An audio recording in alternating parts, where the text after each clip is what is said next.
Hi guys, welcome back to my channel. I hope you're having a great day so far and welcome to today's video where I'm going to be sharing all of my initial first impressions on this mega hyped new highlighter from Chanel. They're the Symbols highlighter. These are, as I knew they were going to be, now available in the UK as well as the US and many other countries worldwide. So I'm going to be giving you all my thoughts trying this out today and also comparing it to some other Chanel highlighters and other sort of comparable highlighters, so we can kind of see whether the shade might work for you, whether this is your next mega special purchase. So without further ado, let's get started. Okay, so Chanel have launched a mega collection of these oversized, gigantic highlighters. Les Symbols de Chanel highlighter collection consists of 3 different shades of highlighter available with 5 different images or embossings on, and you can mix and match between the colours and the patterns however you would like. The shades are pearly white, which as you may assume is a pearly white. I've seen a lot of swatches of this shade. It looked far too sparkly and light for me, my preferences and my skin tone. We then have the warm gold shade, which is a shade Chanel has released previously in other highlighter formulas, so that is kind of a re-promoted shade in this formula. And then Precious Coral, which is the shade that I picked up, and this is a light, subtle, soft coral shade, again, as you would probably have guessed from the name. So you can pick one of those 3 shades and then choose your pattern, your embossing. I absolutely loved this embossing and this pattern last year when I got the limited edition La Camelia highlighter. Was that last year or was it this year? It's been a long year, who can tell? But I loved that pattern and that embossing, so I wanted to go for that one again. These are ginormous, oversized highlighters. They are 14 grams of product, comparative to La Camelia, the original one shade that they previously released, which is 10 grams, so you get an extra 4 grams of product. It is a very large highlighter, but I will say it's not as large as the Eclat Lunaire. Again, can't really remember when this one released, but you know, this was the one with the bottle, and I picked this up in the shade All Rose. This was available in 2 shades. This is actually 16 grams, so this one is 2 grams less, just FYI. It will set you back £68 or $95. Let's take a closer look. So here we have the external box, and you can see on the side you have your colour, and then we have that iconic black Chanel packaging, very weighty as you might expect, containing 14 grams of product. And here she is in all her glory. Absolutely stunning. I mean, highlighters are always pretty, but this is an absolute wowzer. So it is slightly heartbreaking, but I am going to swatch it because what's the point in expensive makeup if you're not going to use it? So here is a heavy finger swatch, one swirl on unprimed hand. Look at that shine. And let's do a blended swatch as well, and you can see how beautifully this melts into my skin tone. Absolutely gorgeous. If you have a very fair skin tone, this may be more of a sort of blush topper or like a highlighting blush for you, but for me this is just going to be a regular highlighter. It looks gorgeous. Absolutely beautiful, very smooth, high shine, wet, luminous glow. Perfect for what I prefer. I really can't pick up any fragrance, which is really interesting because I feel like almost all Chanel products are very heavily fragranced, but I can't smell a thing. So I will do some comparison swatches at the end, but I'm beside myself with anticipation to get this highlighter onto my face, so let's do that first. So for shade reference, I'm kind of in between my winter and summer shades at the moment. So this morning I mixed together my Hourglass foundation in shades 10.5 and 8, and that's kind of my perfect match at the moment. So I'm like a medium skin tone, and I have on some of the Victoria Beckham contour stylus, but I don't have any bronzer on and I don't have any blush. So my skin prior to application is quite like fairly matte by my standards, certainly. So I'm going to use my Sonia G Fan Pro, which I promise is clean, it's just stained. I'm so sorry. Slightly hurts me because I know this is going to end up destroyed, but it is what it is. I use my makeup. Okay, let's start on this side.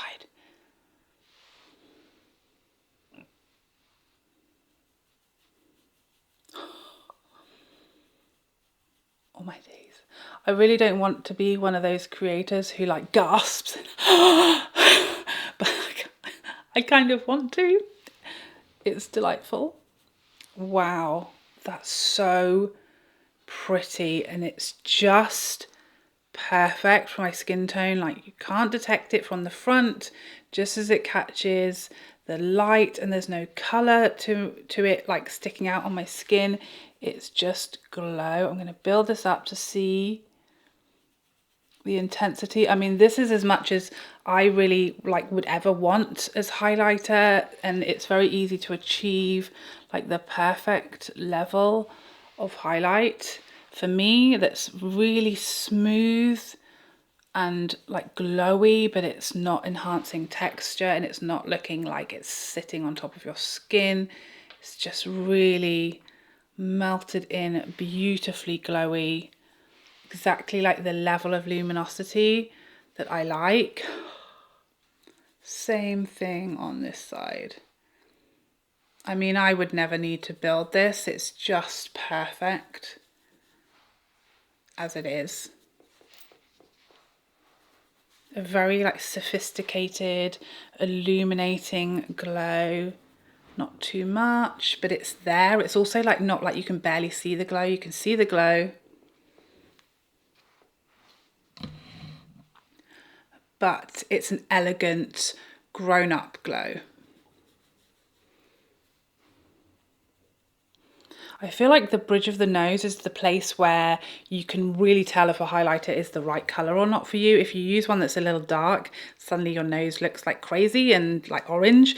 And if it's too light, then it's going to be very stark.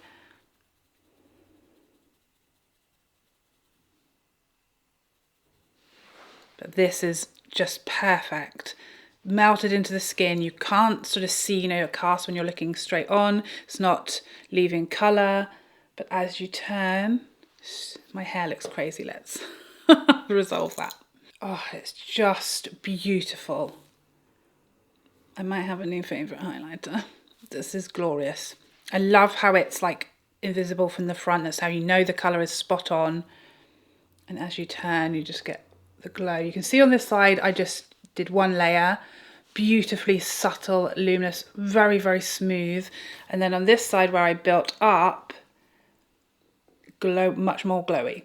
So it's got some mileage in there. It doesn't have to just be very, very subtle. You can build this up a little bit, which I love because it's just more versatile and it's going to work for more people and their preferences. Let me finish off with a little bit of blush just so you can see how it comes together. I'm going to use my Crystal Slipper from RMS.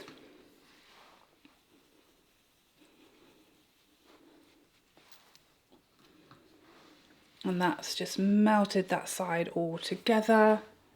This is why I like to do highlight before blush, so that if the shade isn't working for you quite as well as this one is for me, or something is kind of sitting on top of the skin, the addition of blush is usually the solution.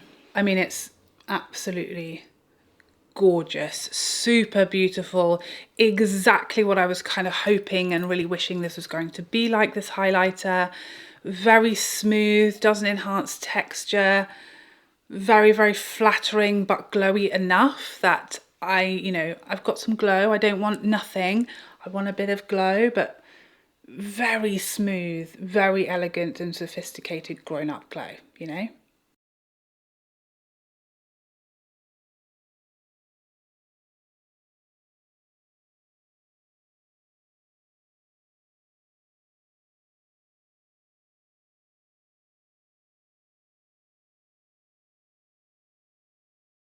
Okay, so I have a few Chanel highlighters and a couple of others, so we can do some comparison swatches to see whether you have anything similar to this, and just so you can kind of see the comparisons between the finishes and the shades. Okay, so first we have that beautiful Precious Coral, the new highlighter. Swatch that next to the original Rephr de Camelia. Very different shades, and actually the Rephr de Camelia looks a bit brighter, and the Precious Coral, the new shade, a little more subtle, much more coral obviously. Similar amount of base colour I think there. Next, the Eclat Lunaire in the shade Or Rose. This is much golder and a bit more highlighty as well. I think the Precious Coral is quite a bit more subtle. I'm then going to do the Dior Coral Cruise just because it has the word coral in it, so maybe it's similar.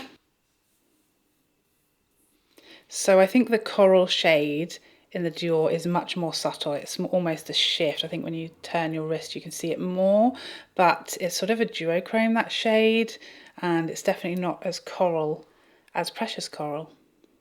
Next, let's try the highlighter out of the Fleur de Printemps duo. I'm expecting this to be, I was going to say I'm expecting this to be much pinker, and it is pinker, but it isn't a million miles away. That might be maybe the closest yet. Next, let's try Charlotte Tilbury Rose Gold. A lot darker, much, much darker. And then we have the new Armani Luminous Silk Highlighter. Much more of a sort of standard gold, and again, deeper.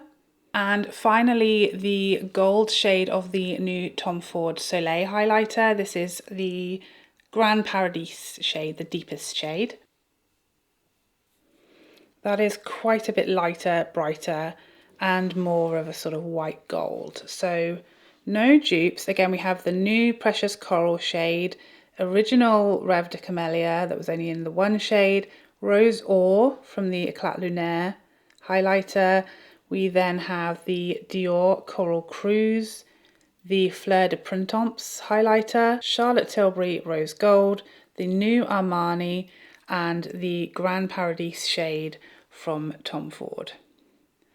Certainly no dupes, but hopefully that gives you a bit of an idea as to where this highlighter sits. I think it's the most subtle, the softest, as far as the volume of glow of all of these highlighters. And I'd say all of these really are on the more subtle side of highlighters because they're just my preference. So very, very smooth and understated luminosity. Okay, so those are all of the comparisons, swatches, demos of this highlighter, but what do I think about it? I have been waiting so long, like so many of us have, for so many months, and like many of us probably did, I considered buying it from Australia, shipping it here, all of those things, because I was so desperate to get my hands on it, because it was just so beautiful, the patterns, the colour, it was sucking me in with all the little tricks and how glorious it looks. But I'm really glad I waited. As I suspected, as I shared with you guys, I was very, very confident and suspicious that it would come here and it would come to the US, and it has. So let this be a lesson to us never to buy these things for like 2 or 3 times the price on eBay or from another country, because typically they do usually show up here in the end. And it was worth the wait for me. We got a little cooling off period. You know, we got time to see swatches and think about it and decide whether we got bored of waiting for it or whether it was worth the wait. And for me, it's totally worth the wait. It was exactly what I was hoping it would be. I'm pretty confident this is going to be my new favourite. It is, of course, very expensive, and I think for most people, the size and the fact that it's 14 grams of product doesn't really help with that expense, because you're never going to go through this. You know, it has a shelf life of 18 months. You definitely aren't going to go anywhere near hitting pan on it in that shelf life time. But obviously we all take makeup shelf life, or a lot of us do, with a pinch of salt. I haven't looked at any of mine. I've got probably 5 or 6 year old makeup that I still use. So yeah, that doesn't mean a lot to me, but ultimately you aren't going to use this up.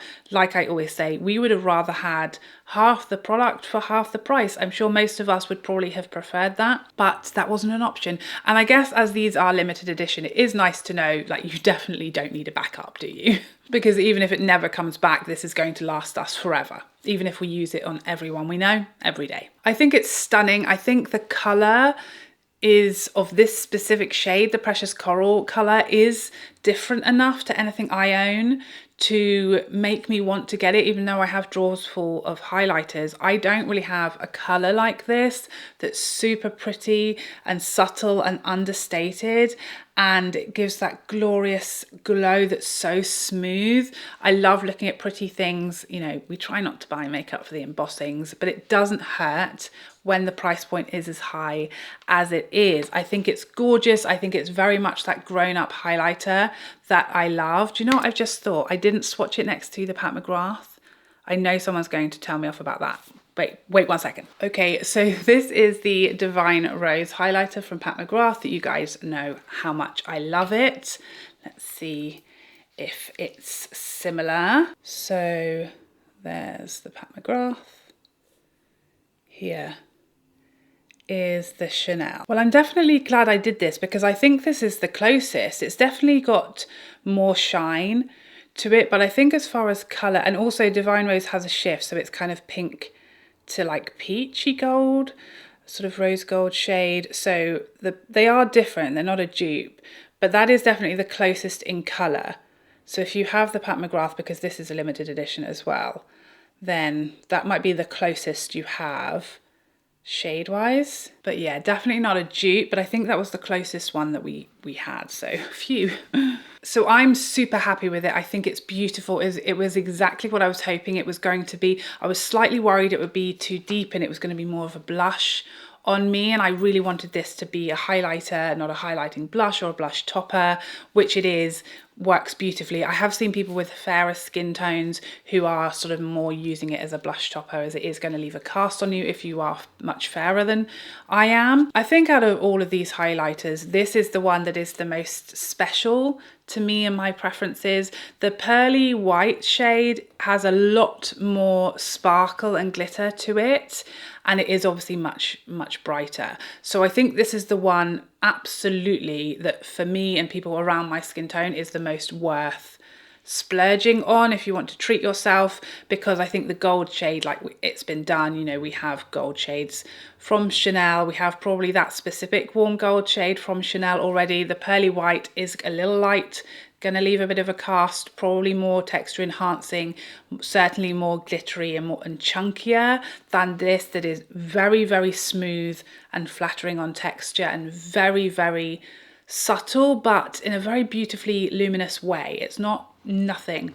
it's got some glow. It's the perfect sweet spot for me. As far as the original Rephr de Camelia, I know lots of people want comparisons, and as you saw with the swatches, the shade is different, the formula is different. I think the Camelia, it definitely had a bit of a higher shine with, you know, one swipe, and they both had a kind of similar amount of base, which is what we really loved about that original Camelia highlighter, is that we could use it on different skin tones. I could use it summer and winter and it still worked with my skin tone. It never left a cast because it was almost like sheer. The color really wasn't very solid and it was very thin. I think this new highlighter is a hair thicker, but it's still very thin. It's just not quite as thin, I think, as the Camelia, but it's very beautiful and it still doesn't have a huge amount of base color to it. So I think it still will work on lots of skin tones, and I think I'll be able to use it winter and summer. I'm delighted with it. I think it's glorious. It was everything I hoped it would be. That being said, you know, we do all have a lot of highlighters. This is very expensive. It's also very large.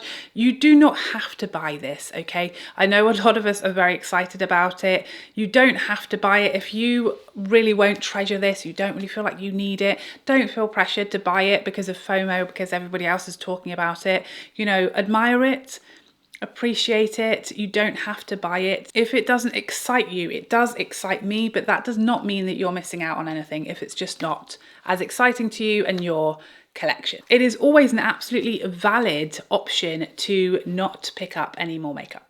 But personally, I'm going to get a lot of use out of this, and I feel like it's really going to be giving my Pat McGrath a run for her money. So there you have it. Those are all of my thoughts on these very, very long-awaited highlighters from Chanel. If you have tried these, if you've picked these up, please share your thoughts in the comment section down below. I would love to know what you think about them, how you're getting along with them, were they what you expected? Are you really, really happy with your purchase, or are you disappointed? Did something not quite work for you? Please let us know in the comment section. That's always really helpful for other people to read lots of different experiences as well as mine. So thank you so much for joining me today. I'd love to see you in my next video. Otherwise, take care for now. Bye, bye, bye, bye, bye.